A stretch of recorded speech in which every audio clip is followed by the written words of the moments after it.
नमस्कार, मैं हूं आपके साथ गीतिका पंत। स्वागत है आपका हमारे विशेष कार्यक्रम में, जहां हम बात कर रहे हैं बाबा बागेश्वर के सनातन पदयात्रा 2.0 की। पिछले साल की तरह इस बार भी बाबा बागेश्वर यानी धीरेन्द्र कृष्ण शास्त्री ने हिंदू एकता यात्रा की है। इसके लिए दिल्ली से वृंदावन तक की पदयात्रा जारी है। आज इस यात्रा का दूसरा दिन है। इसके पहले दिन दिल्ली में जबरदस्त भीड़ उमड़ी और अंदाजा लगाया जा रहा है कि 10 दिनों की करीब 170 किलोमीटर तक की इस यात्रा में लाखों लोग जुड़ने वाले हैं। बाबा बागेश्वर संत महात्माओं और अपने भक्तों के साथ करीब 150 किलोमीटर की दूरी तय करेंगे। 16 नवंबर को बांके बिहारी मंदिर पहुंचकर इस यात्रा का समापन होगा। दिल्ली, हरियाणा और उत्तर प्रदेश से लेकर गुजरने वाली इस पदयात्रा में बागेश्वर सरकार सामाजिक समरसता का संदेश दे रहे हैं। बाबा बागेश्वर की सुरक्षा को लेकर भी पुख्ता इंतजाम किए गए हैं। बड़ी संख्या में श्रद्धालु इस यात्रा में बाबा बागेश्वर के साथ जुड़ रहे हैं। आलम यह है कि हर तरफ भगवा ही भगवा नजर आ रहा है। माना यह जा रहा है कि जैसे जैसे सनातन एकता यात्रा आगे बढ़ेगी, इसमें कई बड़ी हस्तियां भी शामिल हो सकती हैं। अपनी पदयात्रा को लेकर बागेश्वर सरकार ने 7 संकल्प गिनाए हैं।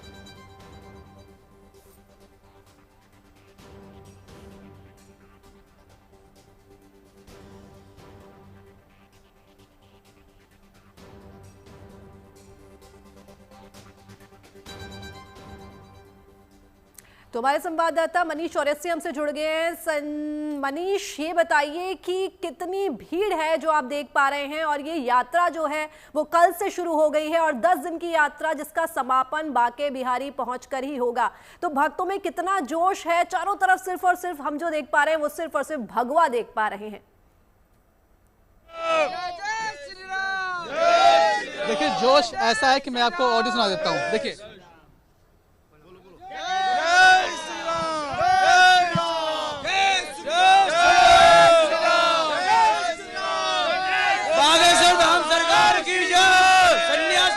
चारों तरफ आपको जय जय श्री राम के नारे सुनाई पड़ेंगे, बागेश्वर धाम की जय की सुनाई पड़ेगी। और इस वक्त हम जहां मौजूद हैं, ये फरीदाबाद की एक जगह है। यहाँ एक बड़े से हनुमान मंदिर है और यहीं पर कुछ ही देर में बाबा बागेश्वर को धीरेन्द्र शास्त्री को पहुंचना है। अभी वो इस जगह से लगभग 5 किलोमीटर दूर है, पैदल आ रहे हैं। मतलब आप समझिए कि उन्हें यहाँ तक पहुँचने में कम से कम आधा पौन घंटा लगना है। लेकिन उसके बावजूद आप यहाँ की भीड़ देखिए, यंग मिजाज के जो उनके सारे प्रशंसक हैं, जो उनके लोग हैं, वो किस तरह से लगातार इस यात्रा में बने हुए हैं। और हम जब अभी 5 किलोमीटर आगे खड़े हैं तो यहाँ पर भी इतनी भीड़, तो आप सोचिए उनके साथ कितनी भीड़ चल रही है। लेकिन बहुत सारे भक्त यहाँ पर हैं, श्रद्धालु हैं। लेकिन एक अनोखे श्रद्धालु से आपको मिलाते हैं। ये भाई साहब कृष्णा ठाकुर जी हैं और ये नेपाल से आए हैं। बकायदा नेपाल से पहले दिल्ली तक पैदल आए और फिर अब दिल्ली से वृंदावन तक पैदल यात्रा में शामिल हुए धीरेन्द्र शास्त्री जी के। आप नेपाल से आए हो, आप तो शुरू से ही सोच कर आए थे कि धीरेन्द्र शास्त्री जी के साथ जाना है या फिर बाद में प्लान चेंज हो गया? नहीं, हमारा शुरू से ही सोच था। गुरु जब जो अथी डेट निकाले ना कि दिल्ली से वृंदावन तक जाना है, तो हम उसी दिन प्लान बना लिए थे। आप गुरु मानते हैं? हम मेरा गुरु जी है। वो जो संकल्प लेता है ना, तो हम उस संकल्प पर जो है ना चलने का एकदम मुंड बना लेते हैं।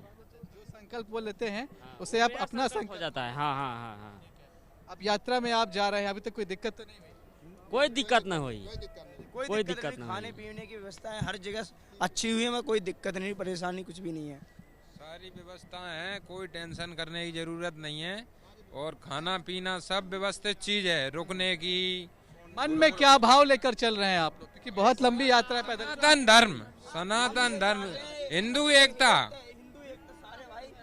बना के रहे। हिंदू राष्ट्र चाहिए हमें, हिंदू राष्ट्र बनाना है हमें। आपके आदर्श हैं धीरेन्द्र शास्त्री जी? बिल्कुल है, आदर्श है हमारे, पूजनीय है, भगवान है हमारे एक समान। मन में क्या भाव, क्या बात लेकर चल रहे हैं आप लोग? हिंदू राष्ट्र के लिए मांग है अपनी, तो हिंदू राष्ट्र बनना चाहिए। सब सनातन की लड़ाई लड़े, हम सब मिलकर, सब जात पात की करो विदाई, हम सब हिंदू भाई भाई। कहाँ से आए आप लोग? हम तो डबुआ से ही हैं, गाजीपुर से। भैया हम छतरपुर मध्य प्रदेश के हैं, गांव का नाम पनवारी। अच्छा, आप तो फिर उनके शहर के ही हो? हम वहीं के जिला छतरपुर के, हम उनके गांव के ही हैं, मध्य प्रदेश के जिला छतरपुर के ही, वहीं के रहने वाले हैं। डीजे की गाड़ी आई है हमारी धाम से। गाड़ी लेके आओ, धाम से लेकर आए हो? डीजे का नाम है सेब डीजे छतरपुर, धाम से आए जी। हम फतेहपुर से हैं। तो फतेहपुर से अब यहाँ आप पहुँचे हैं, जाएंगे पैदल ही उनके साथ? जी जी, पैदल ही जाएंगे। कोई परिवार में अकेले आए? अकेले हैं और भाई आया है। चल लेंगे वहाँ तक? जी चल लेंगे। चल लेंगे। बिहार मकामा से आया हूँ। इधर बिहार मकामा से आया हूँ। मैं यही कहना चाहूँगा कि कृष्ण लला हम आएंगे, मंदिर वहीं बनाएंगे। हमारा यही है, राम कृष्ण हो, अयोध्या हो गया, अब ये मथुरा हमारा वृंदावन में जाएगा। अब वृंदावन के लिए यही कहूँगा कि चलो चलो वृंदाधाम चलो, वहीं पर कृष्ण का होगा मूर्ति। हम सब ये यहाँ पर पुरुष थे, एकदम से एक महिला आई है। आइए कैमरे के सामने आइए आप और बोले कि इतने कमजोर नहीं कि पैदल चल ना पाए, पैर मजबूत है? बहुत मजबूत है, ताकत है इनमें, ऐसे ही नहीं है। 10 दिन से बुखार में पड़ी हूँ, पर यहाँ आने के बाद में एकदम फिट हूँ मैं। कहाँ से आई हैं? बुलंदशहर जिले से।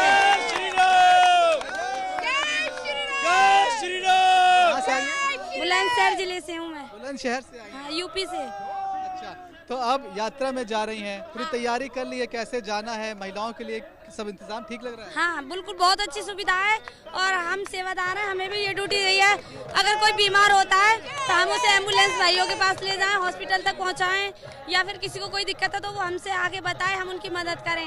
हमारा यही काम है। क्या मन में क्या बात रखकर चली हैं कि इस यात्रा में वो पूरा करना है? भेदभाव मिटाना है हमें। हम सब भाई जो बिछड़ गए थे ना, वो एक साथ करने हमें। जो पहचान से अनपहचान है ना, वो एक साथ पहचान में लाने हमें। जो सपना है हिंदू राष्ट्र बनाना है, उसको पूरा करना है। हम राजस्थान श्री गंगानगर से हूँ। राजस्थान से आए? राजस्थान से आए भाई। हिंदू राष्ट्र बनाना है, मेरे गुरुजी का जो सपना है उसको पूरा करना है। आइए आंटी जी, क्या उम्र है आपकी? हाँ, पदयात्रा में है। उम्र क्या आपकी? हमारा 50 होगा। 50 साल की? हाँ, 50। इतनी लंबी यात्रा है, दिक्कत नहीं होगी? हाँ? इतनी लंबी यात्रा है, दिक्कत नहीं? हाँ, कर लेंगे। गुरुजी साथ हैं, गुरुजी साथ हैं तो कर लेंगे। हाँ। वो कहते हैं ना कि गेहूं दाने दाने जोड़ के रास बनती है, दाने दाने जोड़कर रास बनती है। ऐसे ही देश के हर कोने से एक एक करके हिंदू राष्ट्र बनेगा। मैं अपनी बहन बेटियों से कहना भी चाहूंगा कि तुम भी रानी लक्ष्मीबाई बनो, झांसी की रानी लक्ष्मीबाई बनो और दुष्टों का संहार करो। जो मतलब तुम्हारी तरफ कोई आंख उठा के ना देखे। दूर से आप जयकारा लगाते हुए आ रहे हो, गला बैठ गया है आपका, है?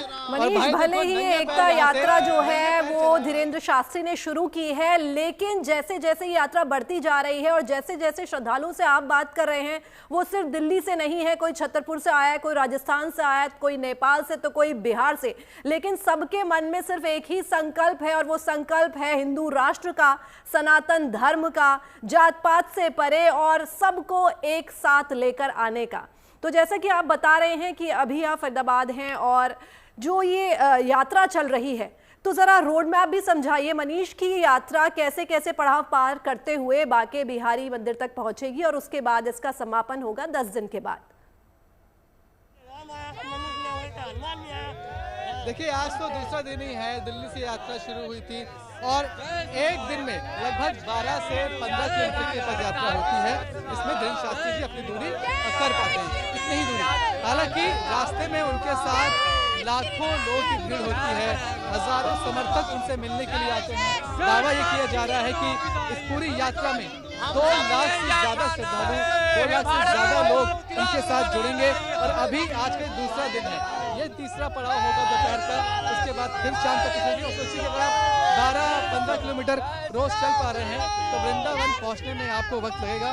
ये रूट यहाँ से फरीदाबाद का है, दिल्ली से फरीदाबाद पहुंचता है। इसके बाद समझिए कि ये यूपी में यात्रा प्रवेश कर जाएगी और उत्तर प्रदेश के लगभग 422 इलाकों से होते हुए ये आगे बढ़ेगी, वृंदावन तक पहुंचेगी। और फिर वहां पर 16 तारीख को बांके बिहारी मंदिर में एक धर्मसभा होगी। उस धर्मसभा के बाद इस यात्रा का समापन हो जाएगा। लेकिन जो तस्वीर मैं आपको अभी यहाँ दिखा रहा हूँ, आपको इस तस्वीर में हर उम्र के लोग दिखाई पड़ेंगे, वो बूढ़े हों, बुजुर्ग हों, जवान हों, युवा हों, महिलाएं हों, और सभी जज्बे के साथ, जोश के साथ सराबोर हैं, भक्ति में सराबोर हैं और एक ही नारे के साथ आगे बढ़ रहे हैं कि कैसे धीरेन्द्र शास्त्री के सपने को पूरा करना है, उन्हें अपने गुरु के सपने को पूरा करना है। जैसे वो आगे बढ़ रहे हैं, आप देखिए कि रास्ते में इस तरह के आपको कई नज़ारे मिल जाएंगे। जहाँ भी संगीत मिलता है वहाँ पर लोग इस तरह से डांस करने लगते हैं, वो भले ही महिलाएं हो पुरुष हो, और इसी तरह संगीतमय होकर भक्तिमय होकर तमाम जयकारों के साथ ये यात्रा आगे बढ़ रही है। और आप देखिए कि जो तस्वीर इस वक्त की है उसमें मैं अभी भी कह रहा हूँ कि हम 5 किलोमीटर लगभग दूर हैं बाबा बागेश्वर से। यात्रा से वो अभी पीछे से आ रहे हैं, लेकिन उसके पहले ही यहाँ पर नज़ारा इस तरह का होता है मानो हर भक्त उनका स्वागत करना चाहता है, बताना चाहता है कि बाबा जी हम आपके साथ में हैं, जय श्री राम के नारे यहाँ पर हैं। और देखिए कितनी बुजुर्ग महिला है। अम्मा कितनी उम्र है आपकी? 70 साल की हैं आप। कहाँ से आई हैं? पूना। अच्छा, और आप करेंगी पूरी यात्रा पैदल? पूरी यात्रा पैदल करेंगी? हाँ, जितना चलेंगे उतना चलेंगे। बहुत दिक्कत तो नहीं है? हाँ, अरे कोई तकलीफ नहीं है, यहाँ आकर तो और ताकत बढ़ गई है। तो इस उम्र में ये पदयात्रा क्यों कर रही हैं आप? हाँ? इस उम्र में ये पदयात्रा क्यों कर रही हैं? अरे बड़ा आनंद है, यही तो जीवन का सार है और कुछ नहीं है। देखिए आप रंग देखते जाइए, इनको देखिए आपकी किस तरह से हाथों में त्रिशूल लेकर और पूरी तरीके से शिव भक्त नजर आ रही हैं, वीरेंद्र शास्त्री की भक्त नजर आ रही हैं।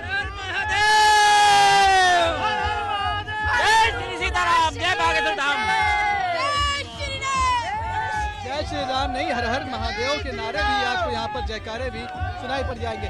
क्या नाम है आपका? सुमन। कहाँ से आई? मथुरा वृंदावन से। उल्टा आ गई आप? ये त्रिशूल लेकर आई? हाँ जी। ऊपर कर दीजिए एक बार। क्या बात है। देखिए जब इस त्रिशूल की आप तस्वीर देखते हैं तो बैकग्राउंड में आपको हनुमान जी दिखाई पड़ते हैं और ये तस्वीर और भी ज्यादा खूबसूरत हो जाती है। यात्रा करें? हाँ जी। पूरा 10 दिन गुरुजी के साथ रहेंगे। कल का दिन कैसा रहा? आज सुबह अच्छा, आज भी अच्छा है, कल भी था। आने वाले 10 दिन भी अच्छे रहेंगे। वो भी अच्छे रहेंगे। कोई दिक्कत तो नहीं महिलाओं की? नहीं, बहुत आनंद आ रहा है, बहुत ज्यादा। राम जी साथ चल रहे, दिक्कत किसकी है? हमारे भगवान आ गए। बोल हिंदू राष्ट्र की, बोल गौ माता की, सनातन धर्म की, बागेश्वर धाम की। क्या काम करते हैं आप? जी क्या काम करते हैं? काम हमारा, हम बिजनेसमैन है। देश में? हाँ जी, हाँ सोनीपत में अपना काम है। हम कॉन्ट्रैक्टर है MNC कंपनियों में, पर हम हैं धर्म से जुड़े हुए हैं और बागेश्वर धाम के महाराज जी से जुड़े हुए हैं। और बागेश्वर वाले हमारे गुरु भाई हैं। इस पदयात्रा के लिए वहाँ से आए? जी, पदयात्रा के लिए वहाँ से? हाँ, पदयात्रा अपना काम धंधा बंद करके 10 दिन के लिए आए हैं। आइए हम आइए। क्या नाम है आपका? पुष्पा देवी। कितनी उम्र आपकी? उम्र 60 साल की है। मनीष, आप लोगों से उम्र पूछना तो बिल्कुल बंद ही कर दीजिए, क्योंकि उम्र तो यहाँ मायने रखती ही नहीं है। जो आस्था और भाव इनके मन में दिख रहा है अपने गुरुजी के लिए, जो प्रेम दिख रहा है, उम्र शायद उसे पीछे छोड़ चुकी है। तो उम्र तो बिल्कुल यहाँ मत पूछिएगा किसी से, क्योंकि कोई 50 है तो कोई 60 है, कोई 70 है, लेकिन जो जोश है ना वो इन सब से हाय है। बिल्कुल सही बात है, age is just a number, वो बात यहाँ साबित होती है। क्या नाम है? भारती मोतियानी। हम बागेश्वर धाम सरकार की तरफ से, बागेश्वर धाम से जो गाड़ी आई है उसमें हम साथ में आए हैं। हम पूना निवासी हैं और महाराज श्री जो भारत हिंदू राष्ट्र बनाना चाहते हैं, हम इसके पक्षधर हैं, क्योंकि जो भारत का जो विभाजन हुआ था वो हिंदुस्तान और पाकिस्तान के आधार पे हुआ था, तो हिंदुस्तान हिंदुओं का है। अभी इस यात्रा में आप महिलाओं के लिए सारे इंतजाम ठीक ठाक देख रही हैं? बहुत बढ़िया इंतजाम है, बहुत अच्छी व्यवस्था। अभी इसके लिए हमारे बच्चे का ऐसा दुख नहीं होगा जैसा सबने सह चुका। अब हमारे बच्चे का अच्छा होना चाहिए। मेरी नाम सुमन दुर्गा है, मैं भोपाल की रहने वाली हूँ। भोपाल की रहने वाली हूँ, लेकिन महिला के लिए थोड़ा सा दिक्कत है क्योंकि जो यात्री आए हैं उन लोग पैदल यात्रा चल रहे हैं, उनको बस का या गाड़ी का सुविधा नहीं मिल पा रहा। कितने लोग भोपाल से आए हैं, राजस्थान से आए हैं, कोई अपनी नौकरी को छोड़ कर आया है, नौकरी को ब्रेक लगा कर आया है, तमाम सारे युवा यहाँ पर हैं। क्या नाम है आपका? माय नेम इज अभिषेक पारिक। कहाँ से आए हो? मैं मूल रूप से जयपुर का रहने वाला हूँ, बट मैं नोएडा में काम करता हूँ। आप क्या ब्रेक ले लिया जॉब से? नहीं नहीं नहीं नहीं, ये तो आज छुट्टी का दिन था, तो राष्ट्र के लिए, धर्म के लिए और देखा जाए तो पूरे विश्व की जागृति के लिए ये एक यज्ञ चल रहा है। पूरे संसार में क्रांति संपर्क, एक संक्रांति का समय है। विश्व जाग रहा है, केवल भारत ही नहीं विश्व जाग रहा है, भारत जाग रहा है विश्व की उन्नति के लिए। ये जब हम हिंदू राष्ट्र की बात कर रहे हैं तो मेरे देखते हुए ये कोई संकीर्ण कल्पना नहीं है, ना ही ये कोई एक भावुक चीज है। अत्यंत बुद्धिमानी से भी सोचा जाए तो आप ये देखिए कि अभिषेक का 2 दिन का वीक ऑफ होगा, सैटरडे संडे। ये भले ही पूरी यात्रा न कर पाए, लेकिन नोएडा से आज फरीदाबाद पहुंचे, कम से कम 2 दिन अपने यात्रा को समर्पित करेंगे। राम आया मनुष्य में जन्म होके, वैसे हनुमान जी बाबा आया जन्म होके। जय जय श्री राम के नारे हैं। श्री राम ने सतयुग में और अभी श्री राम बन करके पद यात्रा वनगमन पदगमन हो रहा है। सभी वानर सेना के रूप में वापस पुनः हमारे भारत ने वसुदेव कुटुंबकम पूरे विश्व का उद्धार के लिए धीरेन्द्र शास्त्री जी की ये पद यात्रा प्रारंभ हुई है। जय जय श्री राम। जय श्री राम। वसुदेव कुटुंबकम की भावना के साथ इस यात्रा का आगाज हुआ है। बिल्कुल मनीष, लोगों की आस्था और भाव तो हम देख ही रहे हैं। साथ ही साथ मनीष, आपसे ये भी जानने की कोशिश करूंगी कि जो पदयात्रा है तो इसमें जो लोग हैं तो इनके खाने पीने का और रहने के क्या इंतजाम है इस 10 दिन की यात्रा में? देखिए, आप जब आप रूट मैप देखते हैं तो रूट मैप में रोज का आपको 2 पॉइंट दिखाई पड़ते हैं जहां पर ब्रेक लेंगे खुद धीरेन्द्र शास्त्री भी। ये जो पॉइंट है यहीं पर जाकर जो शास्त्री जी हैं वो भी लंच करेंगे और वहीं पर उनके भक्तों के लिए भी इंतजाम होता है। लेकिन ये सिर्फ वो जगह है जो तय कर दी गई हैं। लेकिन जब आप इस रूट से निकलते हैं तो आपको रास्ते में बहुत सारे सेवादार मिलते हैं। कोई सेवा करते हुए चाय पिला रहा है, कोई शरबत पिला रहा है, कोई खाना खिला रहा है। तो खाने पीने की व्यवस्था से फिलहाल इन सबको कोई फर्क नहीं पड़ रहा है, क्योंकि वो व्यवस्था इनको जगह जगह मिल जा रही है। और जो मेन बात है कि वो अपने मन में एक मकसद लेकर चले हैं, उस मकसद के साथ आगे बढ़ रहे हैं और उस मकसद को पूरा करने के लिए ये सब पैदल यात्रा के लिए तैयार हैं। जाएंगे आप भी पैदल? निरंजन दुबे मुरैना से आया हूँ, चंबल से। मुरैना से आए हैं आप? एमपी से? एमपी से। और मैं अभी 2 दिन पहले बागेश्वर धाम की यात्रा खत्म करके आया हूँ मुरैना से बागेश्वर धाम, और मुझे पता चला तो मैं यहाँ भी आ गया। हिंदू राष्ट्र अब तो होना चाहिए। अच्छा, आप सब इतने सारे युवा मुझे दिखाई पड़ रहे हैं, इस बीच आप लोग के कामकाज का क्या होगा? कामकाज भगवान के भरोसे, भगवान जाने। इससे बड़ा काम नहीं है, भगवान से बड़ा कोई काम नहीं होता है। कामकाज तो भगवान के भरोसे, आज नहीं तो कल कमा लेंगे, कमाना तो जिंदगी भर है, पर आज तो बाबा है, बाबा से मिलके जय श्री राम। ये भावना है। तुम आ जाओ, बहुत देर से नारेबाजी कर रहे हो। क्या नाम तुम्हारा? अमित। अमित, कितनी उम्र तुम्हारी? मेरी 14 साल। 14 साल के हो सिर्फ? दोस्त स्कूल नहीं जाओगे? स्कूल जाएंगे। कैसे जाओगे? छोड़ के रोज जाएंगे। कोई ना, चाहे वो बच्चा हो चाहे वो बूढ़ा हो, वो तो जोश तो हम देख ही रहे हैं। धन्यवाद आपका तमाम जानकारी के लिए, और बाकी देश और दुनिया की तमाम खबरों के लिए आप बने रहिए गुड न्यूज टुडे पर। हमें दीजिए इजाजत, नमस्कार।